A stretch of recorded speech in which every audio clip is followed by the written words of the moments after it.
வணக்கம். Whispers from the greater world 1944 இரண்டாவது பாகத்துல பிப்ரவரி மாத நிகழ்வுகளை நம்ம படிச்சுட்டு இருக்கோம். அதுல நேற்றுக்கு நம்ம தீட்சை அளிப்பது எப்படி அப்படிங்கிற ஒரு விஷயம் பார்த்தோம். அப்புறம் ஒரு அபியாசியானவர் அவருடைய சொந்த ஆன்மீக திறனை பயன்படுத்தி எப்படி ஒவ்வொரு பிள்ளையிலையும் வளர முடியும், அவருடைய இருப்பை நிலைநாட்டி கொள்ள முடியும் அப்படிங்கிறத பத்தி நம்ம படிச்சுட்டு இருந்தோம்.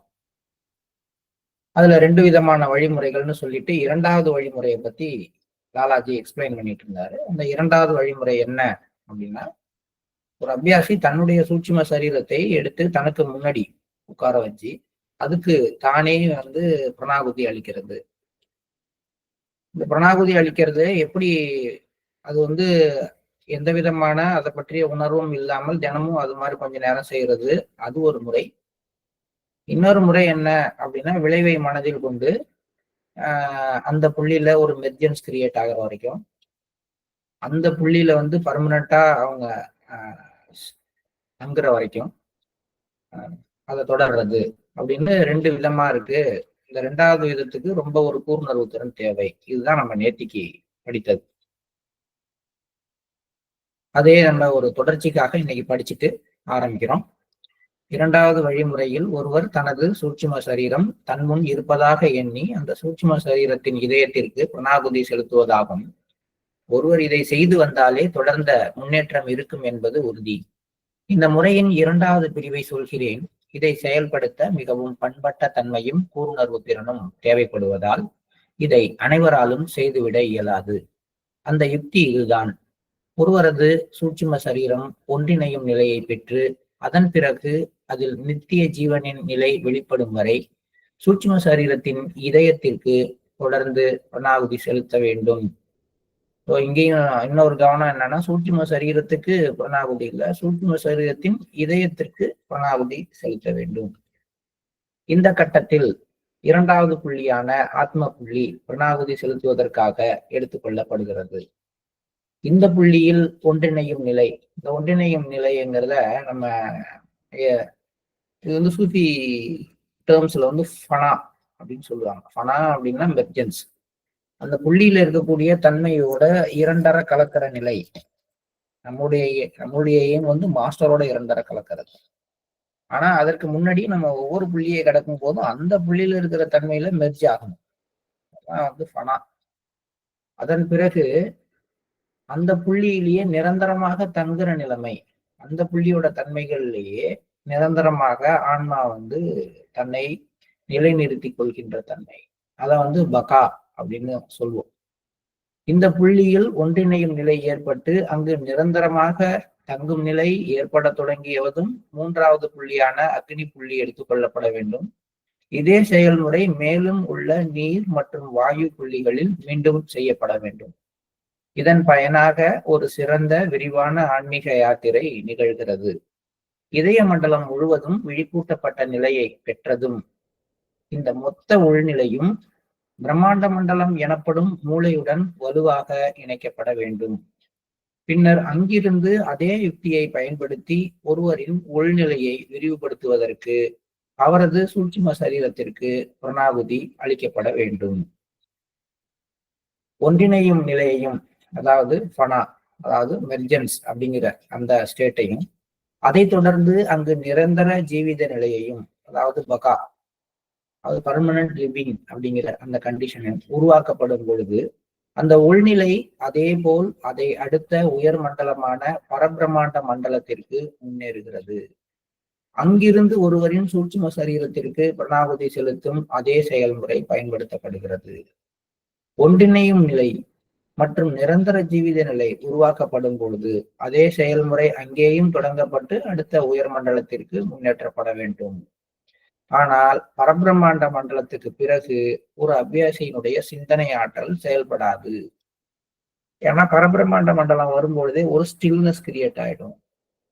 அதுக்கப்புறம் இருக்கிற புள்ளி பணிவின் புள்ளி, பக்தியின் புள்ளி, அது மாதிரி புள்ளிகள் வரும்பொழுது மனம் செயல்படாத தன்மையை நோக்கி, எண்ணங்கள் இயல்பா செயல்படாத ஒரு தன்மையை நோக்கி போக ஆரம்பிக்கும். ஸ்டாட்டிக்கா, அதாவது இது வரைக்கும் டைனமிக்கா இருந்த ஒரு கண்டிஷன் வந்து ஸ்டாட்டிக்கா மாறும். ஸோ இந்த கண்டிஷனுக்கு அப்புறம் ஒரு அபியாசியினுடைய சொந்த எண்ணத்தினுடைய வலிமையை வைத்து ஒருவர் முன்னேற முடியாது. அப்பதான் வழிகாட்டியினுடைய தேவை அங்க தொடங்குது. அதுக்கப்புறம் மாஸ்டர் வந்து என்ன பண்றாரு, அவர் தன்னுடைய எண்ண சக்தியை பயன்படுத்தி அந்த இடங்கள்ல பிரணாகுதியை செலுத்தி அபியாசியை கூட்டிட்டு போறாரு. இந்த செயல்முறை நம் அமைப்பில் கொண்டு வரப்பட வேண்டும் என நான் விரும்புகிறேன். இந்த மெத்தட் தான் நம்ம அமைப்புல ஃபாலோ பண்ண வேண்டும். இதுல என்னன்னா, இது எல்லாமே ஒருத்தர் தானே தனக்கு செய்துக்கிற மாதிரி வருது ஒரு குறிப்பிட்ட நிலை வரைக்கும். ஆனா இங்க நம்ம அப்படி செய்யல. நாமே நம்முடைய சூட்சும சரீரத்துக்கு வந்து சிட்டிங் கொடுத்துக்கிறது போல நாம தியானம் மட்டும் பண்ண ஆரம்பிக்கும். தெய்வீக ஒளி மேல தியானம் பண்றோம் இல்லையா, அந்த தெய்வீக ஒளியை நம்ம சூட்சும சரீரம் வச்சுக்கோமே. நம்ம அது மேல தியானம் பண்ணும் பொழுது நம்மளுடைய பிரணாகுதி நம்ம சூட்சும சரீரத்துக்குள்ளாரையே போகுதுன்னு வச்சுக்கலாம். இப்படி ஒரு எண்ணத்தை கூட நம்ம ஏற்படுத்திக்க முடியும். நான் ஏற்கனவே சொல்ற மாதிரி இதெல்லாம் என்னுடைய சொந்த கருத்து. சரிங்களா? அப்ப பரபிரம்மாண்ட மண்டலம் வரைக்கும் அபியாசி தன்னுடைய சொந்த திறமையால முன்னேறாரு. அதன் பிறகு அந்த இடத்துல அவருடைய வேலை குறைந்து மாஸ்டருடைய வேலை அதிகரிக்க ஆரம்பிக்கிறது. இதுதான் இரண்டாவது வழிமுறை. சரி, ஒருத்தர் வந்து இந்த மாதிரி பிரணாகுதி சிஸ்டத்திலே இல்ல, அவருக்கு வந்து டிரான்ஸ்மிஷன் அப்படிங்கிறது என்னன்னு தெரியாது, அல்லது டிரான்ஸ்மிஷன் வாங்கி அது மூலமாக முன்னேறது, தனக்கு தானே டிரான்ஸ்மிஷன் கொடுத்துக்கிறது, இந்த மாதிரி விஷயங்கள் இல்ல எங்க சிஸ்டத்துல. ஆனா நான் வந்து கடுமையாக முயற்சி பண்ணி முன்னேற விரும்புறேன் அப்படின்னா அவர்களுக்கான வழிமுறை இருக்கு. அததான் அவரு சொல்றார். பிரணாகுதியை பெறாமலேயே பூரணத்துவம் பெற முற்படுகின்ற எவரேனும் வந்தால் அத்தகைய ஒருவருக்கும் ஒரு செயல்முறை இருக்க முடியும். இந்த செயல்முறை துறவிகளால், அதாவது பிரம்மச்சரியத்தை கடைபிடிப்பவர்களால் அதிகம் பயன்படுத்தப்படுகிறது. இந்த செயல்முறை பின்வருமாறு: உணவை முற்றிலுமாக தவிர்த்து 3 நாட்களுக்கு உண்ணா நோன்பு இருக்க வேண்டும். முதல்ல என்ன சாப்பிடலாம்? தண்ணி மட்டும்தான். தேவைக்கு ஏற்ப உப்பு மற்றும் சோடா ஓரளவு பயன்படுத்தலாம். இயன்றவரை வாசனை திரவியங்கள் மற்றும் நறுமணங்களை தவிர்ப்பதில் கவனம் செலுத்த வேண்டும். ஏன் அப்படின்னா, நம்முடைய பசி, நம்முடைய அந்த டைஜஸ்டிவ் சிஸ்டத்தை தூண்டிவிடக்கூடியது எதுன்னு கேட்டீங்கன்னா இந்த நுகரும் தன்மை தான். ஒரு சாதாரணமா இருக்கும், திடீர்னு வீட்டுல சமைக்கிற வாசனை வந்துருச்சுன்னா பசி தப்புன்னு மேல வந்து, இப்ப எது தூண்டி விட்டுதுன்னு பாத்தீங்கன்னா மூக்குதான் தூண்டி. அது மாதிரி நறுமணங்கள் நம்ம மனதுக்குள்ளார ஈஸியாக புகுந்து நம்ம உடல்ல எல்லா விதமான உணர்வுகளை, பசி உணர்வு மட்டும் இல்லை, பசி உணர்வு, காம உணர்வு, மகிழ்ச்சி உணர்வு, எதை வேண்டுமானாலும் தூண்டக்கூடியவை. அதனாலதான் என்ன சொல்றாருன்னா, இயன்றவரை வாசனை திரவியங்கள் நறுமணங்களை அந்த காலகட்டங்கள்ல அவங்க யூஸ் பண்ணக்கூடாது. அதே மாதிரி சாப்பிடக்கூடாது, தண்ணி மட்டும் குடிச்சுக்கலாம். ஒரு கேஸ்ட்ரிக்கா ஒரு விஷயம் வந்துடக்கூடாது. உடம்புனுடைய அந்த எனர்ஜி போய் உடம்பு வந்து அதுல இருக்கிற சோடியம் குறைஞ்சிடக்கூடாது. சயின்டிபிக்கா பார்க்க போனா எந்த ஒரு உண்ணாநோன்புலையும். அதனால அந்த உப்பு மற்றும் சோடா கொஞ்சமா பயன்படுத்திக்க அனுமதி உண்டு. இதுதான் முதல் கண்டிஷன். உணவை முற்றிலுமாக தவிர்த்து 3 நாட்களுக்கு உண்ணா நோன்பு இருக்க வேண்டும். தண்ணீர் மட்டுமே அருந்தலாம். தேவைக்கேற்ப உப்பு மற்றும் சோடா ஓரளவு பயன்படுத்தலாம். இயன்றவரை வாசனை திரவியங்கள் நறுமணங்களை தவிர்ப்பதில் கவனம் செலுத்த வேண்டும். இதெல்லாம் யாருக்கு சொல்றாருன்னா, இந்த பிரணாகுதி அப்படிங்கிற அந்த சிஸ்டத்துல இல்லாம தானாவே ஒருத்தர் முயற்சி பண்ண விரும்பினால் அவர் இதையெல்லாம் செய்ய ஆரம்பிக்கணும். அடுத்தது, இந்த 3 நாள்ல ஒருவர் என்ன பண்ணலாம் அப்படின்னா, அத்தியாவசிய கடமைகள், தண்ணி குடிக்கிறது, டாய்லெட் போறது, இதுதான் அவருடைய அத்தியாவசிய கடமைகள். வேற என்ன செய்ய போறாரு? வேற ஒண்ணும் இருக்கக்கூடாது. அவர்தான் துறவியாச்சே. அவருக்கு வந்து வீட்டு வேலைகள், அலுவலக வேலைகள், குழந்தைக்கான வேலைகள், அவங்க எல்லாம் இந்த கலைக்கு போக முடியாது. இவங்க என்ன பண்ணும்? தீபா போட்டு போகணும். இப்போ பாத்தீங்கன்னா விபாசனான்னு ஒரு டைப் ஆஃப் மெடிடேஷன் கத்துருப்பாங்க. அங்க போனீங்கன்னா அப்படித்தானே, உங்கள்கிட்ட இருக்கிற எல்லா பொருளையும் வாங்கிட்டு 2 ட்ரெஸ் கொடுத்துருவாங்க. அவ்வளவுதான். ஒரு வாரத்துக்கு நீங்க எதுவும் செல்போன்ல எதுவும் பேச முடியாது. உங்க ட்ரெஸ்ஸு அதை துவைச்சு போட்டுட்டு அவங்க கொடுக்குற கொஞ்சோண்டு உணவை எடுத்துக்கிட்டு சில நேரங்கள்ல விரதமும் இருந்து 7 நாளும் தொடர்ச்சியா தியானம் பண்ணிட்டே இருக்க வேண்டியது. அது மாதிரி ஒரு மெத்தட் இருக்கு. விபாசனா போயிட்டு வந்தவங்க எல்லாம் அதுல இருப்பீங்க. இல்லாதவங்க அந்த மெத்தட் ஆஃப் மெடிடேஷன் என்னங்கிறத தெரிஞ்சுக்கங்க. ஸோ அங்க போயிட்டு வந்து ரொம்ப நல்லா இருக்கு, நான் மாறிட்டேன்னு சொல்றவங்களும் இருக்கிறாங்க. இது வந்து நிறைய மெத்தட் இருக்கு. அவங்கவுங்களும் சில சில விஷயங்களை கடைபிடிக்கிறாங்க. பாபுஜி இந்த மாதிரி ஒரு விஷயத்த சொல்றாரு அப்படின்னு லாலாஜி சொல்றாரு. இந்த 3 நாட்களில் ஒருவர் அத்தியாவசிய கடமைகளை, உதாரணமாக கழிவறைக்கு செல்லுதல் ஆகியவற்றை முடித்த பின்னர் ஒரு இறந்த நபரின் தோரணையில், அதாவது சவாசன் அப்படின்னு சொல்லுவோம், ஆசனத்துல அப்படியே அசையாம ஆடாம அப்படியே மல்லாக்க படுத்திருக்கிறது தான் சவாசனம். அதுல படுத்துக்கொள்ள வேண்டும். உடம்புல அசைவு இருக்கக்கூடாது. அவரது மூளையுடன் தொடர்பு கொண்டுள்ள ஆதி மூலத்தின் நிலை, அல்டிமேட்ல இருந்து பிரெயினுக்கு வரக்கூடிய கனெக்ஷன், அதுல இருக்கக்கூடிய கண்டிஷன் அமைதியாக தன் இதயத்தில் இறங்குகிறது என்ற எண்ணத்தை எடுத்துக்கொள்ள வேண்டும். இது எப்படி தலைகீழ படிக்கணும். அந்த இறுதி பரம்பொருளோட இருக்கக்கூடிய தொடர்பு மூளைக்கு கனெக்ட் ஆகுது. அந்த கண்டிஷன் மூளைக்குள்ளார வருது. அது அப்படியே இதயத்துக்கு இறங்குது அப்படின்னு நினைச்சுக்கணும்.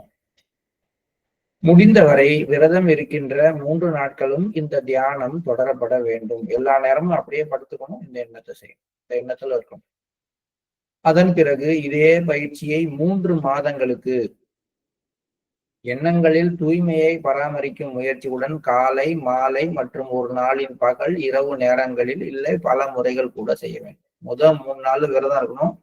கம்ப்ளீட்டா வந்து இதே எண்ணத்துல படுத்துருக்கணும். அதுக்கப்புறம் நீங்க ரெகுலர் ஒர்க்குக்கு போகலாம்.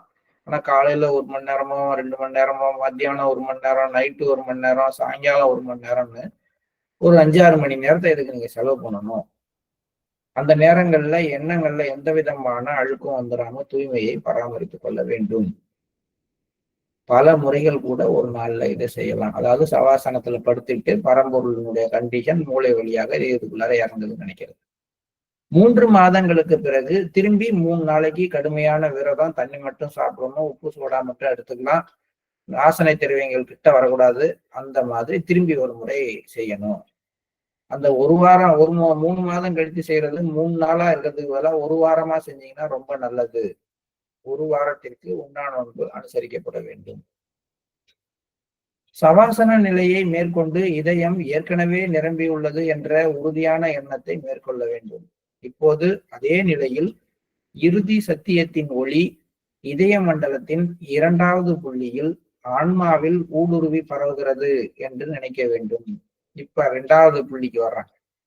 முதல் புள்ளியில இதயத்துல இறங்குதுன்னு நினைச்சவங்க 2வது புள்ளிக்கு வரும் பொழுது அந்த இறுதி சத்தியத்தின் ஒளி, இறுதி பரம்பொருளின் ஒளி, அது இதய மண்டலத்தில் இருக்கக்கூடிய ஆன்ம புள்ளிக்குள்ளார ஊடுருவி பரவுது அப்படிங்கிற ஐடியாவோட திரும்பி இதே பயிற்சி மேற்கொள்ள வேண்டும். அதாவது 3 நாளைக்கு விரதம், அப்புறம் 3 மாசத்துக்கு டெய்லி 4 தடவை பயிற்சி, எண்ணங்களில் தூய்மை, இதெல்லாம் இருக்கணும்.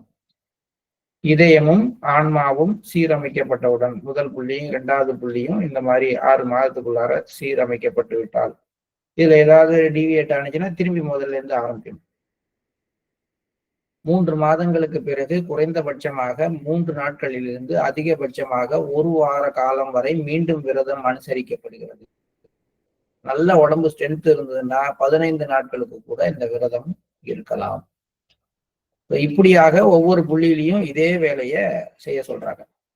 இதய மண்டலத்தின் 3வது புள்ளியிலும் 4வது 5வது புள்ளிகளும் இதே உறுதியான எண்ணத்தை கொள்ள வேண்டும். 5ஆம் புள்ளியில் விரத காலம் 21 நாட்கள் வரை இருக்கலாம். எப்படியாயினும் குறிப்பிட்ட நாள் வரை கடுமையான விரதத்தின் மூலம் எந்த புள்ளிகள் எல்லாம் நிரப்பப்பட்டனவோ அவை அனைத்தும் முழுமையாக நிரப்பப்பட்டு விட்டன. தெய்வீக ஒளி அவற்றில் தாராளமாக பொழிந்து கொண்டிருக்கிறது என்ற உறுதியான எண்ணத்துடன் இதயத்தில் மட்டுமே தினமும் தியான பயிற்சி செய்யப்பட வேண்டும். இந்த முறை மூலம் இதய மண்டலத்தின் வேலை பூர்த்தி அடையும் பொழுது ஒருவர் பிரம்மாண்ட மண்டலத்தை நோக்கி செல்லலாம். ஆனால் அங்கு வழிமுறை வேறுபட்டதாக இருக்கும். இந்த முறையில் இதய மண்டலத்தில் உருவாக்கப்பட்ட அனைத்து சக்தியையும் ஈர்த்து பின்னர் ஒருவருடைய இதய மனம், அதாவது mind of the heart, cosmic மைண்டோட பிரபஞ்ச மனதுடன் ஒன்றிணைகிறது. அங்கிருந்து நேரடியாக சக்தியை பெறுகிறது என்ற உறுதியான எண்ணத்தை இங்க இருந்து இப்படி இருக்கணும். உங்க ஹார்ட் ஃபுல்லா சரி பண்ணோம்னா இதயத்தோட திங்கிங் கெப்பாசிட்டி, அந்த இதய மனமானது பிரபஞ்ச மனத்தோட ஒன்றிணைகிறது, அங்கிருந்து நேரடியாக சக்தியை பெறுகிறது என்ற உறுதியான எண்ணத்தை மேற்கொள்ளப்பட வேண்டும். இதே முறையை பிரம்மாண்ட மண்டலத்திற்கு அப்பாலும் மேற்கொள்ளலாம் அப்படின்னு சொல்றாரு. ஸோ இதுதான் முதல் வழிமுறை. இந்த வழிமுறைய ஒரு அபியாசியா, ஒரு இல்லறத கடமையில உள்ளவங்களா நம்மளால அனுசரிக்க முடியுமானா முடியாது. இவ்வளவு கடுமையான விரதம், எண்ணங்கள்ல தூய்மை, ஒரு நாளைக்கு 5-6 மணி நேரம் இதுக்காக செலவு பண்றது, வேற எண்ணங்கள் இல்லாமல் இருப்பது, இதெல்லாம் சாத்தியமா அப்படின்னா நமக்கு சாத்தியம் கிடையாது. அதனால நமக்கு இரண்டாவது வழிமுறை தான்.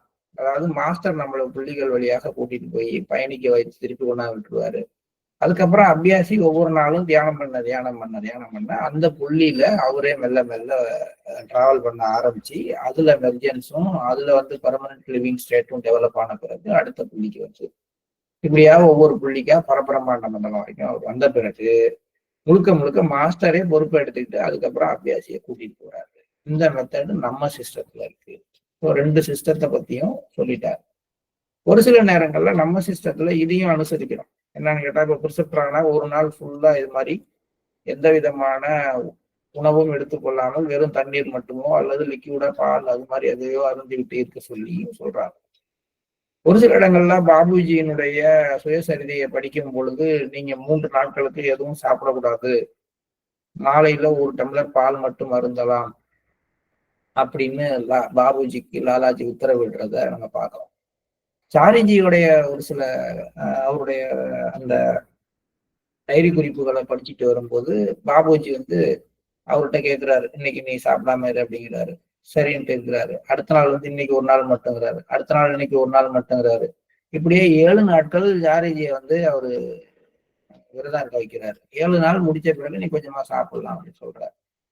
அப்ப ஜாரிஜி கேட்கிறாரு, ஏங்க இதை நாளே சொன்னாங்க, நாளே 7 நாள்னு சொன்னா உன் மனதளவுல நீ வேணான்னு முடிவு பண்ணிட்டீங்கன்னா என்ன பண்றது? அதுக்காக நான் அந்த தன்மையை சொல்லாம கொஞ்சம் கொஞ்சமா சொன்னேன் அப்படின்னு சொல்றாரு. ஸோ இந்த மெத்தட்ல இருக்கக்கூடிய சில விஷயங்கள் இங்கேயும் ஒரு முக்கியமான காலகட்டங்கள்ல ஒரு நுட்பமான நேரங்கள்ல பயன்படுத்தப்படுது. ஆனா என்னவாக இருந்தாலும் மிச்சம் எல்லா நேரங்கள்லயும் ஒரு ஸ்பெஷல் அட்டென்ஷன், ஒரு ஸ்பெஷல் ஒர்க்குக்காக மட்டும்தான் இது செய்ய முடியும். மற்ற நேரங்கள்ல எல்லாம் அந்த முதலில் கூறப்பட்ட முறை இல்லாம 2வது கூறப்பட்ட மெத்தட் தான் நம்ம ஃபாலோ பண்ணிட்டு இருக்கிறோம் அப்படின்னு எனக்கு தோணுது. அண்ட மனதில் இதுக்கு அடுத்தது படிப்போம். பாபு மதன் மோகன்லால் அவர்களுக்கு கூறியது, இப்போது நான் ஒரு கடினமான பிரச்சனையை தீர்வுக்காக அன்பு ராமச்சந்திராவின் முன் வைத்தேன். அவர் மிகச்சிறந்த முறையில் சரியான முழுமையான தீர்வை உடனடியாக அளித்தார். இது தனக்கே உரிய விதத்தில் ஒரு தனி யுக்தியாகும். மேலும் இதய மண்டலத்தை முழுமைப்படுத்திய பின் இதை மேற்கூறிய முறையுடன் சேர்த்து கொள்ளலாம். என்ன முறை அப்படின்னு பார்ப்போம். அண்ட மனதில், அதாவது காஸ்மிக் மைண்ட்ல ஒரு நிரந்தர ஒலி எதிரொலிப்பதாக உறுதியான எண்ணம் கொண்டு அதன் அதிர்வை இதயத்தை நோக்கி திருப்புவதே இந்த வழிமுறையாகும். இந்த நிரந்தர ஒளியை சில பேர் ஓம்னு எடுத்துக்குவாங்க. சில பேர் என்னென்ற ஐடியா இல்லாமல் ஒரு ஸ்டாண்டர்டா ஒரு மென்மையான ஒரு சூட்சுமமான ஒலி அதிர்வு இருக்கு, அங்க என்ன அதிர்வுகள் இருக்கோ அந்த ஒலி அதிர்வுகள் அப்படியே இதயத்துக்கு திரும்புதுன்னு ஒரு ஐடியா மட்டும் வைத்துக் கொள்வது திருப்புறது. இந்த கருத்து ஒன்றன் பின் ஒன்றாக குறுகிய இடைவெளியில் சிந்திக்கப்பட வேண்டும். கொஞ்சம் நேரத்துக்கு ஒரு தடவை இது மாதிரி சிந்திக்கும் பொழுது உருவாக்கப்படும் சக்தியின் விகிதத்தில் இந்த கருத்து எடுத்துக்கொள்ளப்பட வேண்டும். இப்படி நினைக்கும் பொழுது ஒரு எனர்ஜி கிரியேட் ஆகும். அந்த எனர்ஜி எவ்வளவுக்கு எவ்வளவு அதிகமா இருக்கோ அவ்வளவுக்கு அளவு அதிக அளவுக்கு இதை பத்தி சிந்திக்கணும். இல்ல கொஞ்சமா உருவானுச்சுன்னா அவ்வளவுக்கு அளவு கொஞ்சம் கொஞ்சமா சிந்திக்கணும். ஏன்னா ஏன்னு கேட்டா அந்த அளவு தான் அந்த சிஸ்டம் அடாப்ட் பண்ணிக்கும். இந்த கருத்து எந்த அளவுக்கு உருவாக்கப்படுகிறதோ அது உருவாக்குற சக்தியின் விதத்தில் எடுத்துக்கொள்ளப்பட வேண்டும். எந்த புள்ளி அல்லது முடிச்சில் இந்த அதிர்வு செலுத்தப்படுகிறதோ அங்கு நித்திய ஒளியின் விழிப்புணர்வு உடனடியாக தொடங்கும். ஸோ அதுக்கடுத்து நம்மளாவே அந்த எந்த புள்ளிக்குள்ளார அந்த எண்ணம், அந்த அதிர்வு வருது, எந்த அதிர்வு காஸ்மிக் மைண்ட்ல கிரியேட் ஆகிற அந்த ஒலி அதிர்வானது இதயத்துல இறங்கி முதல் புள்ளிக்குள்ளார போகுது, இல்ல ரெண்டாவது புள்ளிக்குள்ளார போகுது. அங்கு அந்த நிரந்தரமான அந்த ஒலியினுடைய அதிர்வு அங்க பட்டு அங்க ஒரு விழிப்புணர்வு ஏற்படுகிறது அப்படின்னு நம்ம நினைக்க ஆரம்பிக்கணும். அதுதான் நடக்குதுங்கிறார். எந்த புள்ளி அல்லது முடிக்கில் இந்த அதிர்வு செலுத்தப்படுகிறதோ அங்கு நித்திய ஒளியின் விழிப்புணர்வு உடனடியாக தொடங்கும். ஆனாலும் பிரம்மச்சரியம் ஒழுங்காக நிலை நிறுத்தப்படாத வரை இந்த முறையை பயன்படுத்துவதற்கு பொதுவாக நான் தடை விதிக்கிறேன். அது ஒரு ஆன்டி எஃபெக்ட் கொடுக்கும் அப்படிங்கிறதுனால இந்த மெத்தடை நான் தடை இது வைக்கிறேன். ஆனால் இது காஸ்மிக் ரீஜனுக்கு போறவங்களுக்கு, ஏன்னா முதல் பாராத்திரியும் படிச்சாதான் தெரியும். இப்போது நான் ஒரு கடினமான பிரச்சனையை தீர்வுக்காக அன்பு ராமச்சந்திராவின் முன் வைத்தேன். அவர் மிகச்சிறந்த முறையில் சரியான முழுமையான தீர்வை உடனடியாக அளித்தார். இது தனக்கே உரிய விதத்தில் ஒரு தனி யுக்தி. இதய மண்டலத்தை முழுமைப்படுத்தியவுடன் ஹார்ட் ஃபுல்லா பர்ஃபெக்ட் ஆன பிறகு ஹார்ட் ரீஜன்ல இருந்து மைண்ட் ரீஜனுக்குள்ளார போகும் பொழுது, அதாவது பிரம்மாண்ட மண்டலுக்குள்ளார போகும் பொழுது அல்லது பரபிரம்மாண்ட மண்டலுக்கு போகும் பொழுதெல்லாம் மேலே சொன்ன முறையோடு, மேலே என்ன முறை சொன்னாங்க, மேல இருந்து உள்ளுன்னா உள்ளுக்குள்ளார இறங்கி இதயத்துல முதல் புள்ளிக்கு வருது, அப்புறம் ரெண்டாவது புள்ளிக்கு போகுதுன்னு ஒரு மெத்தட் படிச்சோம் இல்லையா சவாசன நிலையில. அந்த முறையில இதயம் முழுக்க பர்ஃபெக்ட் ஆன பிறகு இந்த மெத்தடை எடுத்துக்கிட்டு பின்னாடி சொன்னாங்க இல்லையா ஓம்ங்கிற சவுண்டு, அல்லது ஓம்னு நான் சொல்றேன், ஓம்னு நான் எங்கேயும் சொல்லல, ஒரு எக்ஸாம்பிளுக்கு புரிஞ்சுக்கிறதுக்காக சொல்றேன். அந்த மாதிரி அண்ட மனதில நிரந்தரமாக இருக்கின்ற ஒரு ஒலியானது அங்கிருந்து இதயத்துக்குள்ளார இறங்கி ஒவ்வொரு புள்ளி வழியாகவும் நகருது அப்படிங்கிற ஐடியாவை வச்சுக்கிட்டால் மேற்கொண்ட முறையில பிரம்மாண்ட மண்டல் பரப்பிரமாண்ட மண்டல்லாம் ஓப்பன் ஆகுது சொல்றாங்க. பட் இந்த மெத்தட் எல்லாம் நம்ம தெரிஞ்சுக்கிறதுக்கு தானே ஒழிய இது எதுவும் நம்ம ஃபாலோ பண்ணல. இது எல்லாம் பிரணாகுதி இல்லாமல் வளர்றதுக்கான சிஸ்டங்கள்ல பயன்படுத்த வேண்டிய மெத்தட். இதுக்கு என்ன தேவைன்னா துறவு மேற்கொள்றது ஒரு முக்கியமான விஷயம், பிரம்மச்சரியம் இருக்கிறது ஒரு முக்கியம். ஸோ நான் துறவியா இருக்க போறேன், பிரம்மச்சரியம் மேற்கொள்ள போறேன், எனக்கு இதெல்லாம் இல்லை அப்படிங்கிறவங்க இந்த மெத்தடை ட்ரை பண்ணலாம் அப்படிங்கிறத லாலாஜி சொல்லியிருக்காரு. 13 பிப்ரவரி 1945. மதிப்பிற்குரிய லாலாஜி, இன்றைய உங்கள் வாழ்க்கை நிலையின் புதிய அம்சம் என்ன எனில் இறுதி பரம்பொருளின் நிலையிலிருந்து நேரடியாக நீங்கள் அருளை பெற்றீர்கள். இறுதி பரம்பொருளோடு இணைப்பு அப்படின்னு சொன்னாரு. இப்ப இறுதி பரம்பொருளின் நிலையில் இருந்து நேரடியாக உங்களை நோக்கி அருள் பொழிய ஆரம்பிச்சிருக்கு. இந்த அல்டிமேட்ல இருந்து இறுதி பரம்பொருளுடன் மிகவும் ஆழமான மற்றும் உறுதியான தொடர்பை நீங்கள் பெற்றுவிட்டீர்கள். இதுதான் இன்னைக்கு ஸ்பெஷல். இன்னைக்கு 13 பிப்ரவரி 1945. இதெல்லாம் நம்ம அங்கங்க நோட் பண்ணணும். எப்ப முதல்ல பாபுஜிக்கு இறுதி பரம்பொருளோட கனெக்ஷன் கிடைச்சிது அப்படின்னு பார்க்கணும். அது ஃபர்ஸ்ட் வால்யூம்ல கடைசியில இருக்கும். அப்பதான் ஸ்ரீகிருஷ்ணன் சொல்லுவாரு, எல்லாம் சொல்லுவாங்க, இன்று நீங்கள் நேரடியாக இறுதி பரம்பொருளிடமிருந்து தீட்சை பெற்றீர்கள், இணைப்பு உருவானது. இன்னைக்கு சொல்றாரு 13 பிப்ரவரி 1945 இறுதி பரம்பொருளுடன் நீங்கள் நேரடியாக ஆழமான இணைப்பை தொடர்பை பெற்று அங்கிருந்து அருளை நீங்கள் நேரடியாக பெற ஆரம்பித்திருக்கிறீர்கள். இது 13 பிப்ரவரி 1945. பெரும்பாலும் எல்லோரும் தங்கள் தகுதிக்கேற்ப மூத்தோர்களிடமிருந்து பயனடைகின்றனர். மூத்தோர் அப்படின்னா இந்த ஜீனியாலஜிக்கல் ட்ரீ அப்படின்னு சொல்லக்கூடிய இந்த வம்சாவளி மரத்துல இதுக்கு முன்னாடி இருக்கக்கூடிய குருமாரர்கள் எல்லோரும் தங்கள் தகுதிக்கேற்ப தங்கள் மூத்தோர்களிடமிருந்து பயனடைகின்றனர். நான் எல்லோரும் என குறிப்பிடுவது நம்பிக்கை உடையவர்களையும் மாஸ்டரிடம் பக்தி உடையவர்களையுமே ஆகும். அது இல்லாம சும்மா அதுல இருக்கிறவங்க எல்லாரும் மூத்த மகான்களிடமிருந்து பயனடைவது இல்லை. ஆனால் நீங்கள் மட்டுமே இறுதி பரம்பொருளிடமிருந்தே நன்மைகளை பெறுகிறீர்கள். என்ன டிஃபரன்ஸ் உங்களுக்கு மொத்தம்? மற்ற சீடர்கள் எல்லாம் மாஸ்டர் மீது நம்பிக்கையும் பற்றுறுதியும் இருக்கக்கூடிய பக்தியுடைய சீடர்கள் எல்லாம் உயர் உலகங்கள்ல இருக்கக்கூடிய மூத்தோர்களிடமிருந்து அவங்களுடைய தகுதிக்கு ஏற்ற அளவுக்கு டிரான்ஸ்மிஷன் பெற்றுக் கொள்கிறார்கள். அவங்களுக்குள்ளார கிடைக்குது தெய்வீக தன்மை. ஆனா உங்களோட கண்டிஷன் என்னன்னா நீங்க அந்த அல்டிமேட்டிட்ட இருந்தே டைரக்டாக நன்மைகளை பெற ஆரம்பித்திருக்கிறீர்கள். பாபு மதன் மோகன்லால் இதை கவனியுங்கள். கடவுளை அணுகுவதற்கான மிக உயரிய நிலைகளில் இருந்த முனிவர்கள் கூட இதற்கான இயக்கத்திலேயே மரணம் அடைந்து விட்டனர். அவங்களுக்கு எல்லாம் கிடைக்கல. இந்த டைரக்ட் அல்டிமேட் கனெக்ஷன் அப்படிங்கிறது எந்த ஒரு பெரிய பெரிய மகான்களுக்கு முனிவர்களுக்கு எல்லாம் கூட கிடைக்கல. அதுக்காக ஏங்கி வேண்டி உணவெல்லாம் தவிர்த்து விட்டு தவம் இருந்து எல்லாம் பண்ணி ஆனா அந்த நிலை கிடைக்காமல் இறந்திருக்கிறார்கள். ஆனா பாபுஜிக்கு அந்த நிலை ரொம்ப ஒரு எளிமையாக கைவரப்பெற்றுள்ளது அப்படிங்கிற. இப்ப ராதாஜி கனெக்ட் ஆகுறாங்க. மதிப்பிற்குரிய ராதா, இரவு 8:30 மணிக்கு நீங்கள் ஸ்ரீ கிருஷ்ணர் மீது அன்பு வைத்திருக்கிறீர்கள். அவர் உங்களிடம் மிகுந்த அன்பு வைத்திருக்கிறார். எனவே என்னை உங்கள் தாயாக கருதுங்கள் அப்படின்னு சொல்றார். ஸோ இதுக்கு முன்னாடி ராதாஜி வரும்பொழுது என்ன சொன்னாங்க? ஃபர்ஸ்ட் எடுத்த உடனே முதல்ல சாதாரணமா வந்தாங்க. ஒரு குறிப்பிட்ட கண்டிஷன் வரும் பொழுது, நீங்க இதெல்லாம் பின்னாடி போய் புக் வச்சிருக்கவங்க கரண்டி பார்க்கணும். ஒரு குறிப்பிட்ட தேதியில இப்பொழுது நீங்கள் என்னை உங்கள் சகோதரியாக கருதுங்கள் அப்படின்னு சொல்லியிருந்தாங்க. பாபுஜியோட கண்டிஷன் ரைஸ் ஆக வேற மாதிரியான அந்த ரிலேஷன்ஷிப் டெவலப் ஆகுது.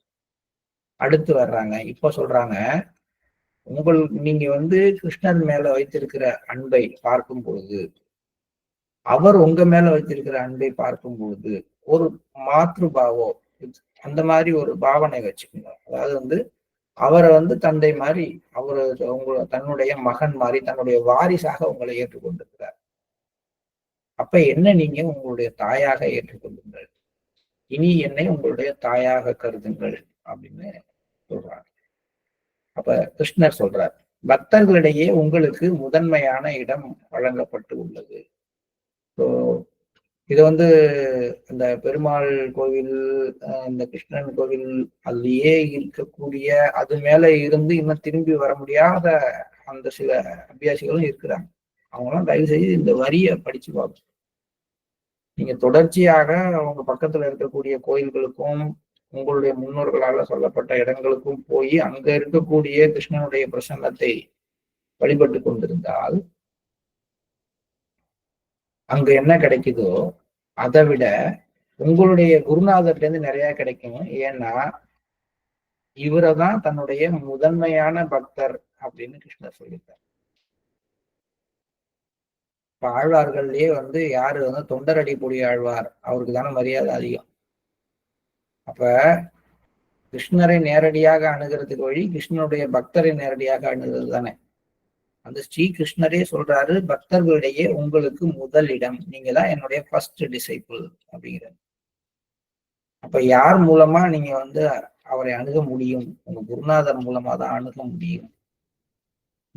இது யாருக்கோ தேவைப்படுது, அதனால நான் சொல்றேன். இது யாருடைய மனதையும் புண்படுத்துறதுக்காகவோ இப்படி போய் சொல்றதுக்காகவோ அல்ல. ஆனா உண்மை அதுதான்.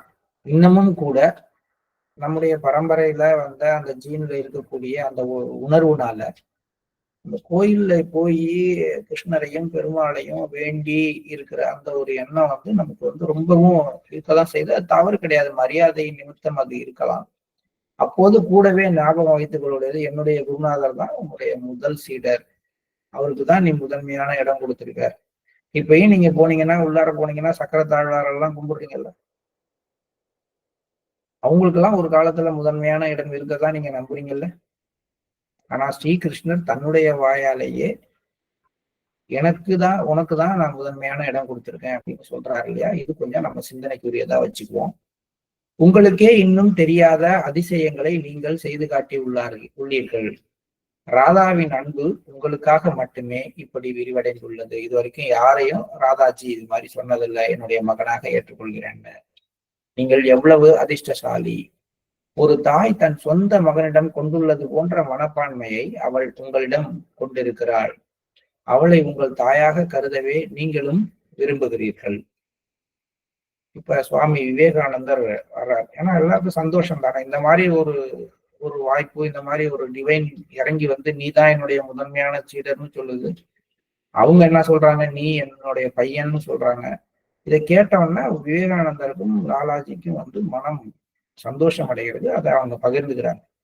ஸ்ரீ கிருஷ்ணரிடமிருந்தே இந்த வார்த்தைகளை கேட்டு நாங்கள் மிக்க மகிழ்ச்சி அடைந்தோம். நீங்கள் மதிப்பிற்குரிய ராதாவின் அன்பை பெற்றிருக்கிறீர்கள். ஆன்மீக பயிற்சிக்காக உங்களிடம் வராத ஒருவரை நான் கண்ணிருந்தும் பார்வையற்றவன் என்றே சொல்லுவேன். இந்த மாதிரி யார் இருக்கா?